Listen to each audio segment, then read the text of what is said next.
আজকে এসে একটা বিয়ার প্রোগ্রামও। বিয়া মানে একদিকে যেমন আনন্দ, অন্যদিকে তেমনি কষ্ট। বিয়া বাড়ি মানে অনেক সাজুগুজু, অনেক মানুষজন, আনন্দ ফুর্তি, হই হুল্লোড়, ইচ্ছা মতো খাওয়া দাওয়া আর আনলিমিটেড ফুর্তি তো আছেও। আর বিয়াটা যদি নিজের বাড়ির ঘরোয়া পরিবেশে হয় তো আন্তরিকতার কোনো শেষ থাকে না। এদিকে বাইরে নৌসারে বরণ করার লাগে বিয়া বাড়িটা পুরা মাথার তুলে লাইছন, অন্যদিকে বাড়ির কিউট বিল্লি আরাম করি ঘুমাইরা। তো আজকে কই আইলাম, কার বিয়াত আইলাম, কিতা কিতা করলাম, কিতা কিতা খাইলাম এবং কিতা কিতা দেখলাম, কথা সপ্তাহ মিলাইয়া থাকবো আজকের বিয়ার ব্লগ। আশা করি ভিডিও শেষ পর্যন্ত আমার সাথে থাকবা। আসসালামু আলাইকুম, হ্যালো এভরিওয়ান, কিতা অবস্থা সবর? আশা করি ভালো আছেন, আমি আল্লাহর রহমতে ভালো আছি। প্রথমে সবরে ওয়েলকাম জানাই আর আমার পেজ এবং নতুন একটা ডেইলি ব্লগ, যেখান থেকে আমার আজকের এই ব্লগটা দেখা শুরু করছেন সবরে অসংখ্য ধন্যবাদ। আর আমার পেজও নতুন হইয়া থাকলে অবশ্যই সাবরিনাস লাইফস্টাইল পেজ একটা ফলো দিয়ে রাখবা নতুন নতুন ব্লগ দেখার লাগে। সকালে ঘুম থেকে উঠিয়েও দেখি জুম বৃষ্টি দের। বিয়ার দিন বৃষ্টি হইতো না, ইকান চিন্তাও করা যায় না। বাইরে যেমন জুম বৃষ্টির দের তেমনি আখেরি গরমও দের। এদিকে কারেন্টও গেছে কি, ফ্যানও বন্ধ। গরমে সিদ্ধ হইতে হইতে কোনো মতে রেডি হইলাম। গরমের 2-3টা ছবি তুললাম।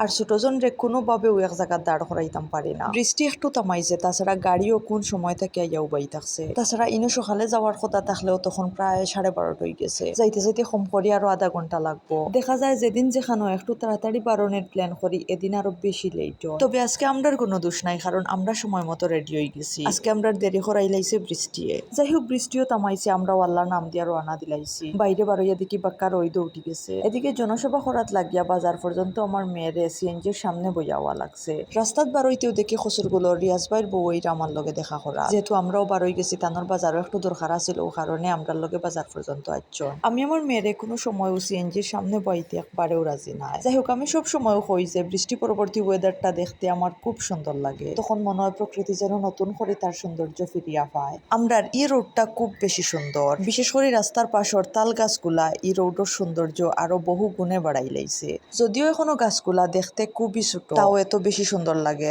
আর যখন আস্তে আস্তে গাছগুলা বড় হইব তখন দেখতে আরো বেশি সুন্দর লাগবো।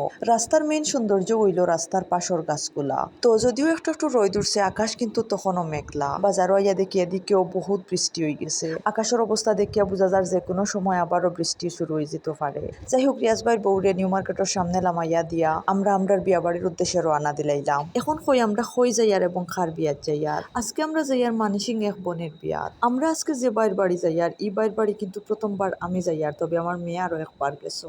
বিয়াটা অনেক আগেও ঠিক করে রাখা হয়েছে। নৌশা বেটা যেহেতু বাইরে আসলা, ও কারণে শুধু বিয়ার তারিখটা নতুন করে ফালানি হয়েছে, বাদ বাকি সব কাজও আগে থেকে শেষ করা। আর একটা মজার বিষয় হইলো, নৌশার বাড়ি কিন্তু আমরার বাড়ির পাশেও। নৌশার বাড়ির বিয়ার গেট দেখি দেখি আমরা যাইয়ার হইনার বাড়ি বিয়া খাওয়ার। আলহামদুলিল্লাহ, ইবাইদে ইয়া দেখি বৃষ্টির কোনো সিটে ফুটাও নাই, বালাও রইদ উঠছে। আর একটু আগে যে বৃষ্টি হয়েছে তা বুঝার কোনো উপায়ও নাই। এদিকে দেখতে দেখতে আমরা বিয়া বাড়ি আইয়াও পৌঁছে গেছি। বিয়া বাড়িটা যেহেতু রাস্তার একবারেও পাশেও, কারণে আমরা বাড়িটা চিনতে একবারেও অসুবিধা হয়েছে না, কারণ বাক্কা দূর থেকেও আমার মেয়ে বিয়ার গেট দেখি লাইছন। তাছাড়া আমার লগে আমার আম্মা আসেন না আসেন, আর তো কোনো কথাও নাই। তো আমরা গাড়ি লইয়া পুরা বাড়ির ভিতরে ঢুকি গেছি। বাক্কা দিন পরে ঘরোয়া পরিবেশে একটা বিয়া এনজয় করবো। ইদানিং খেয়েও বাড়িত কোনো বিয়ার প্রোগ্রাম করতে চাই না, মানে বড় কোনো আয়োজন করতে চাই না। দেখা যায় বেশিরভাগ বিয়ার আয়োজনও সেন্টারও করা হয়। অনেকেই বাড়ির জায়গা স্বল্পতার কারণে এবং অনেকেই বাড়িত বেজাল মনে করিয়া সেন্টারও বিয়ার আয়োজন করিলাই। তবে ইকান হাসা, বাড়িত বিয়ার প্রোগ্রাম করলে কিন্তু ফ্যামিলি মেম্বারদের উপর বাড়তি চাপ পড়ে যায়। যেমন ধরো কেউ আমরা বিয়া বাড়ি আইতেও আমরা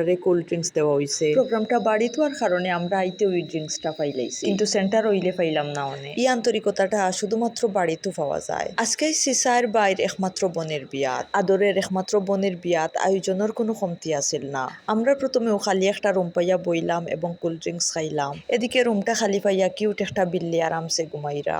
তো প্রথমে আমরা যে রুমটাত গিয়া বই, এই রুমটা খালি আছে, কিন্তু বিয়া বাড়ি বেশি সময় কোনো রুম খালি থাকে না, আস্তে আস্তে মানুষজনের সংখ্যা বাড়তেও থাকে। এরপর আমরা যাই আর গিয়ে আজকে বিয়া বাড়ির মেইন যে আকর্ষণ হইনা বেটি দেখা, মানুষের লগে ধাক্কা ধাক্কি করতে করতে অবশেষে হইনা বেটির রুমও গেলাম। কনের স্টেজটা খুব সুন্দর করে ডেকোরেশন করা হয়েছে, হোয়াইট কালারটা তাকায় খুব বেশি ফ্রেশ লাগে। যাই হোক, কিনো গিয়া দেখি দুমে ফটোশুট চলে। বিয়া বাড়ি আত্মীয় স্বজন যারা হইছেন সবেও হইনা বেটির লোকে ছবি টবি তুলরা, সবেও মশাল্লাহ খুব সুন্দর করে সাজুগুজু করছেন। আমরা বইয়া বইয়া সবরও বিরাজ দেখি আর ফটোশুট দেখি। আর এখন মোটামুটি কন্যা বেটির কাছে মানুষের চাপ কম, একটু ফরু যখন বরযাত্রা আইবা তখন কিন্তু ব্যস্ততা বেশি বাড়ি যাইব। ও যারাও সুযোগ পাইরা এখন একটু ফটোশুট করিলাইরা। এখন আইলো আমরার পালা, অবশেষে আমরাও সুযোগ পাইলাম। আমরাও বাদ পড়তাম কেন, আমরাও কন্যার লগে কয়টা ছবি তুলি লাইলাম। যত সময় যার মানুষজনের চাপ বাড়ে, ইনো তো গরমি এক একবারেও টিকা যান না। তাছাড়া আমার ছোটজনে মানুষের চাপে এবং গরমে পুরা অস্থির হয়ে গেছে। তান্ডে লইয়া কন্যা বেটির রুম থাকি বারোই আমরা অন্য একটা রুম আইলাম। ইনু আইয়া দেখি দুম আইয়া এখনো সাজুগুজু চলে। এর মাঝে যে কোনো বিয়া বাড়ি গেলেও ও আজব প্রাণীটারে দেখা যায়। কয়টা ডিমও পারসইন দেখলাম। একটু পর নৌশা বেটায় তানোর নতুন শালাশালিরে লইয়া ও আজব প্রাণীটারে সিরিয়া খাইবা। নৌশা বেটার নাম লইতেও বাইরে প্রচুর চিল্লাপাল্লা শোনা যায়। একটু বারইয়া দেখি অলরেডি নৌশা বেটা আজ জয়েন। শালাশালিরা খুবই উৎসাহ উদ্দীপনার মধ্য দিয়া নতুন দুলাবাইরে বরণ করা। এদিকে আমরারও খাওয়ার লাগি ডাক পড়ে গেছে। বারইতেও সামনে দেখি মানিসিংহর কিউট সেলিব্রিটি নৌসিন রে। নৌসিন হইয়া ডাক দিতেও সুন্দর করে সালাম দিলা। মাশাল্লাহ নৌসিন রে সামনাসামনি দেখতে খুবই কিউট লাগে।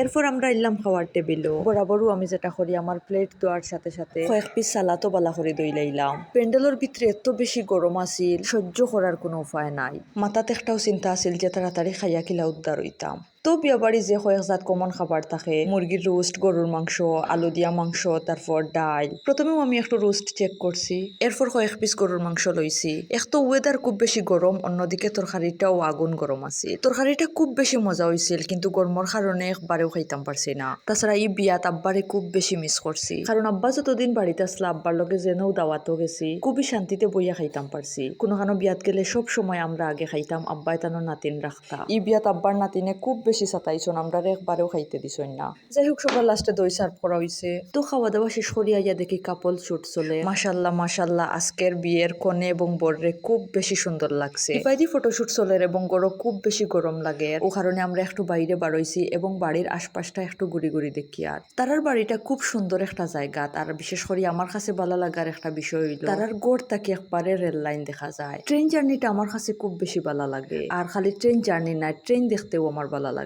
এদিকে কোনে বিদায়েরও সময় হয়ে গেছে, গাড়িও রেডি। আমি ভিডিও শুরুতেও কইছি বিয়া বাড়ি যেমন আনন্দের জায়গা তেমনি কষ্টেরও। পুরোটা সময় আনন্দ করলেও ঠিক ও সময়টা কিন্তু খুবই কষ্টের, বিশেষ করে কন্যার বাড়ির ও সিনটা। দোয়া করি বাইদের আদরের বোন এবং বাবা মায়ের রাজকন্যা স্বামীর কাছে যেন রানী হইয়া থাকতে পারো। আজকের এই বিয়ের ব্লগটা কেমন হইলো অবশ্যই কমেন্ট করে জানাইবা। আজকেও পর্যন্ত দেখা হইব নেক্সট কোনো ব্লগও। সেই পর্যন্ত সব ভালো থাকবা, সুস্থ থাকবা, নিজের যত্ন নিবা। আল্লাহ হাফিজ।